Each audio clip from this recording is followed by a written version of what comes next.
Hello everybody, let's talk about wheels. So, in the latest update, they released a patch which radically increased the friction of wheels. Now, if you are an off-road sort and you plan to drive up hills and across mountainous valleys, this is great news because you can now grip terrain. And this means you can drive up 60-degree inclines without any difficulty, and you won't have any of those issues where you slid hundreds and hundreds of meters while you were trying to turn. Basically, it means that terrain like this counts exactly the same as metal terrain used to count. Unfortunately, the way metal terrain used to count is pretty bad. This is not really a tremendous improvement. I mean, it's definitely better to have a wider range of friction options, but these wheels are not wheels, and they never have been, and I was hoping that when they said they changed the wheel physics, they meant that they'd turned them into wheels. So what exactly is wrong with these wheels? Well, there's no state between 100% grip and 100% slip. Basically, these wheels are either completely gripped or you're hydroplaning. In every car ever made, there are several states between that. In fact, if you watch a race, you'll see what happens is that you have partial grip through basically the whole race. You depend on that small amount of drift or large amount of drift to get around corners, to accelerate fluidly. You need to be able to do all of those things really gracefully and fluidly to do all of the stuff that you need to do at a high speed. You can't do that with these wheels because they are either 100% gripped or 100% slipped. So there you just saw me bounce. Why did I bounce? Oh, it was because your suspension isn't loose enough. No, the reason I bounced is because the wheel on the front end hit the ground, and it said, oh, okay, I'm trying to spin at a certain speed, 0 because I wasn't holding M, or W. So I wasn't holding W, the wheel said, I'm trying to spin at 0. And it hit the ground, and it said, okay, how fast am I moving? I am moving within a certain amount of 0, because I was moving at less than 10 meters per second. That's close enough to 0. Therefore, I am 100% gripped. And what that meant is that the car hit the ground and then just the wheel gripped so hard that it flipped my car out, rather than doing what it should have done and skidded. On the other side of that equation is if I had set the friction low enough to skid, then I wouldn't be able to accelerate because they use this same parameter for lateral friction and forward traction, rather than splitting it into two different variables, or maybe an interrelated variable of some kind. The same problem causes us problems here on the metal when we try and turn. So normally you'd take your finger off of W and you'd press left. Well, that didn't do jack shit. And the reason for that is because when I took my hand off of W, I was going 50 meters per second, and the wheel said, I'm trying to go 0 now. Well, 50 meters per second is outside of my range. That's higher than 10 meters per second. I can't reach that, so I am considering myself to be a slipped wheel. And now I am counting as a flat physics object. I am essentially a spaceball. And therefore, you cannot steer with me. Now, once my speed falls back down into a limit like that, you can see how they grip and they start to spin again because I'm close to 0. Unfortunately, I cannot change how these wheels behave. I actually think that this problem could be made to go away, not 100%, not even vaguely, but it could be a lot more easily handled if rather than 0, when you took your hand off of W, they just tried to keep spinning at whatever speed the ground was telling them to spin at. Although I guess that would introduce problems when you lose the ground. Either way, the only way you can steer when you have a car like this is to continually hold down W while holding left. But that has its own problems, because the car has no concept of some wheels having partial grip and some wheels having less grip and some wheels having more grip. Instead, what happens is as you start to turn your high-speed vehicle to the left, or the right, or whatever, the wheels on one end are moving much, much faster than the wheels on the other. The wheels on the left side are moving much, much slower because they're on the inside track, and the wheels on the right side are moving much, much faster because they're on the outside track. And in short, what happens is that the outside wheels will break their grip, or the inside wheels will break their grip, depending on whether you're accelerating or not, and whichever side breaks their grip will fly up into the air.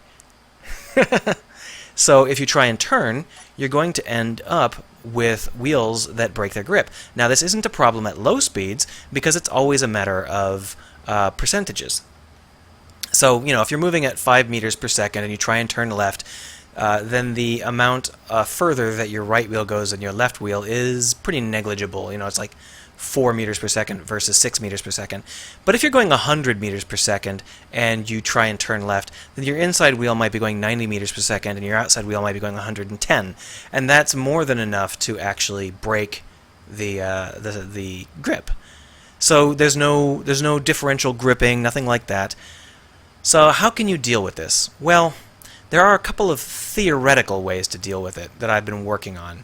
One is that you can try to adjust the height of your suspension. Unfortunately, that doesn't actually affect how well your wheels grip. All that does is give you a little bit better center of mass, so that your center of mass isn't quite so high and you don't flip quite so easily. And you can do that smartly, and it really does help a little bit, but not enough to make it drivable. Another thing you can do is you can change the power on the inside wheels. So why don't we go ahead and try that out? We'll go into our Mimir here. We're already detecting whether or not we are turning left or not. And what we're going to do is we are going to say, okay, well, we are trying to slip a certain amount. And if we are a left wheel, then our angle is inverted. And what we would like to do is we would like to set the power to a lower level. Minus slip times 2. That sounds okay, right? Otherwise, set the power equals, and I'm going to disable this, set the power equal to 100. So we're either going to be at 100 on the outside wheel, or we're going to be at 90 or whatever on the inside wheel. Now, does this help? Well, yeah. Not a whole lot, though. And the reason it doesn't help a whole lot is because what we need to do in actuality is detect how much we are slipping and how fast we're turning. Changing the power will reduce the effective speed. You can see that we are much, much better than we used to be, but we still lost contact with the ground on those inside wheels.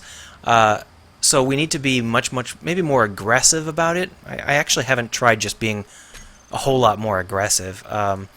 I did try dropping the power down to 0, but what that meant is that you would turn super, super fast, just way too fast. It was impossible to turn gracefully. Yeah, this is actually not too bad.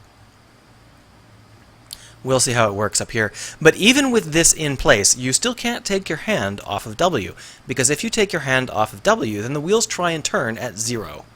I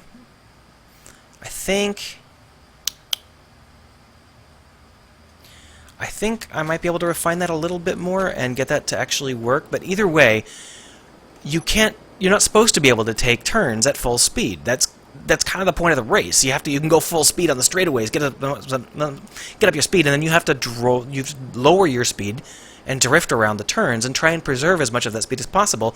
But you're not supposed to be able to just go around the corner at full speed. If that's the case, then the racetrack isn't aggressive enough. So, in order to drop your speed, you have to take your finger off of the W button. And unfortunately, if you take your finger off of the W button, you immediately slip with all 4 wheels. So, this is really an intractable problem. That's a joke about a root word. So, what are we going to do about it? I don't think we can do anything about it. I'm willing to talk about it. Feel free to comment below if you have any ideas. And feel free to forward this around to someone who might have more ideas about how to fix this. But in short, I think we might be going back to Wasted Spaces World on Monday rather than this world. I might build a racetrack out of something similar to Wasted Spaces World and just do it 100% on a wilderness map, because I think that might be more interesting. It certainly would be more interesting if you could do like a climbing match or something. So prepare to have a rugged terrain race until we figure out what we want and how we can fix this. Comment below if you have any ideas, but make sure that you've tested them. I know that there are a lot of ideas that I immediately thought of when I was trying to do this, and none of them worked out. So for example, you can use like a forward detector, which is sensor, which reduces your speed automatically as you approach turns. but unfortunately it also reduces your speed automatically as you approach bridges. It's quite a problem. I wish they'd just program their wheels correctly. They're not really a high priority, I guess. Wah! Wah! See you Monday, for whatever event it turns out to be.